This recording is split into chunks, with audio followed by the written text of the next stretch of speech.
Hey everyone, if you don't know me, my name is Sanix. I am a self-proclaimed ARK veteran with 10 years of experience in ARK Survival Evolved and ARK Survival Ascended. I had some friends who really wanted to get into ARK, but were struggling to figure out where to start. This gave me an idea, and today I will start my new 3-part series that will explain all the basics you need to know to get started in ARK. Welcome to How to ARK. Welcome to ARK Survival Ascended, a world where survival is brutal, dinosaurs are real, and danger is around every corner. Whether you're completely new or coming from ARK Survival Evolved, this guide will walk you through the basics to get you started. ARK can be played solo, with friends, or on massive public servers. There are many ways to play ARK.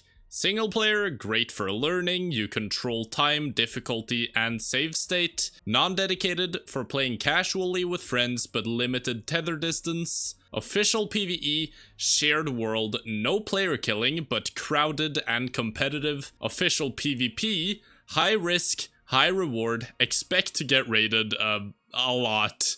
Unofficial servers, custom rules, boosted rates, and more active admins. But for your first time, I would really recommend starting with single player, as you can edit your own rates and settings. If you're playing solo or hosting your own world, you have a bunch of settings you can tweak on, but these are the ones I would recommend to change at first.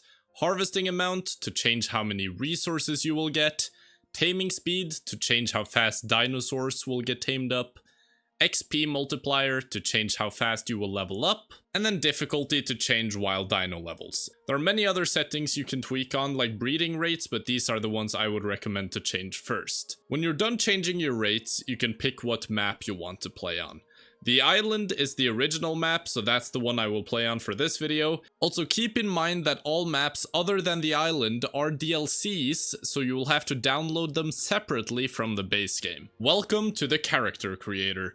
ARK lets you customize your survivor's appearance, but if we're being honest, the look does not change the gameplay, so just have fun with it. If you want to be a 9-foot tall guy or tiny and squishy, just go for it. Just keep in mind, shorter and smaller characters are probably better for hiding in PvP, while taller characters can be a lot easier to spot and hit, so I usually go with smaller characters. Now that we've made our character, we can give ourselves a nice name and spawn in on the map. You want to start off by choosing an easy spawn zone. South zone and west zone are very good starting spots. You'll wake up with absolutely nothing, so here's what you do first. You want to go around picking up rocks from the ground by pressing E, and punch trees with left click to gather thatch and wood. Don't punch too much though, because if you're punching with your fists, you'll lose health. Just get enough to get your first tools. Crafting, gathering, and surviving gives you experience. Level up your stats wisely. These are some of the stats you can level up. You can level up weight so you can carry more, stamina for sprinting and escaping dinos, health to just simply stay alive, fortitude, more resistance to getting knocked unconscious, and more resistance to harsh temperatures. Food, water, and oxygen, I would say, are all pretty self-explanatory. Once you have leveled up your character, you will get engram points. You can find the engrams here on the screen. The engrams are recipes for what you can craft that you can unlock as you get higher in level. You should not unlock absolutely everything though, as you will not have enough engram points for it. Only unlock the engrams that you actually believe that you will need. Once you've unlocked the hatchet, you can open your inventory, head to the crafting tab, and start off by making a stone pickaxe. Then you can use the stone pickaxe on rocks to get flint, and then you can combine wood, flint, and thatch to make a stone hatchet. Now you can start gathering resources a lot faster. The pickaxe is good for harvesting thatch from trees and flint from rocks, while the hatchet is better for harvesting wood from trees and stone from rocks. On dead dinosaurs, you can also use the hatchet for more hide and pickaxe for more meat. You can pick bushes by pressing E on them to get fiber, which is a very crucial resource for saddles, structures, and armor. And you get berries, which you can use for early food and hydration. Avoid narcoberries and stimberries for now though, they're not very good for you. If you can see you're getting thirsty, you can also stay near a water source like a river or a beach, and you can just walk in and press E to drink.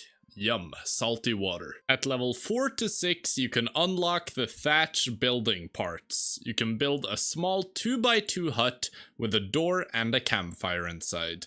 This will give you shelter, a place to cook food, and protection from wild dinosaurs. Kinda. The higher quality base you have, the safer you will be. So I would recommend building out of stone as soon as you reach that level, as very few dinosaurs can break stone.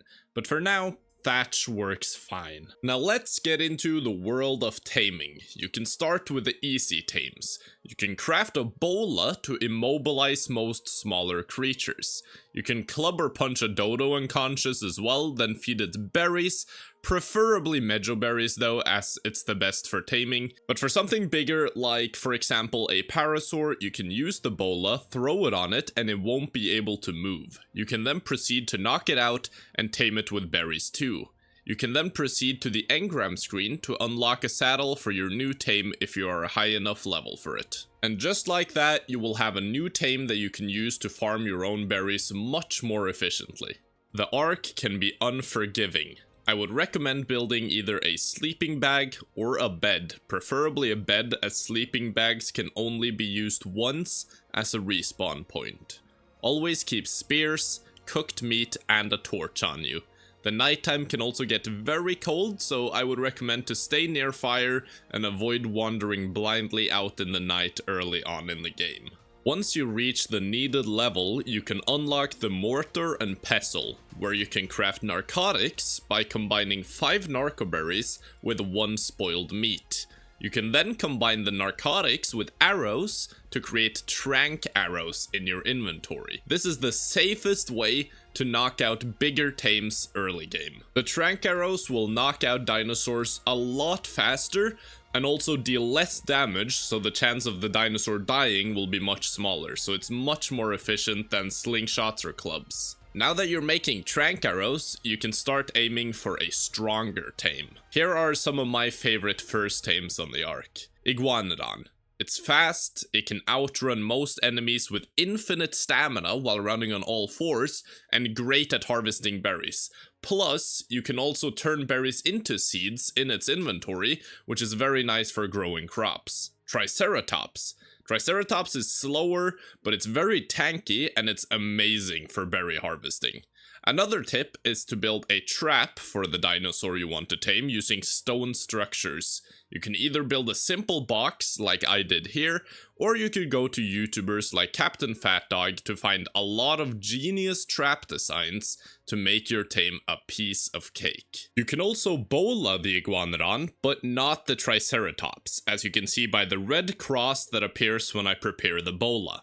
When you've trapped your tame, you can start knocking it out by pumping those Tran Arrows into it. You can also use a website called Dodo Decks to see how many Tran Arrows you will need to knock tames out.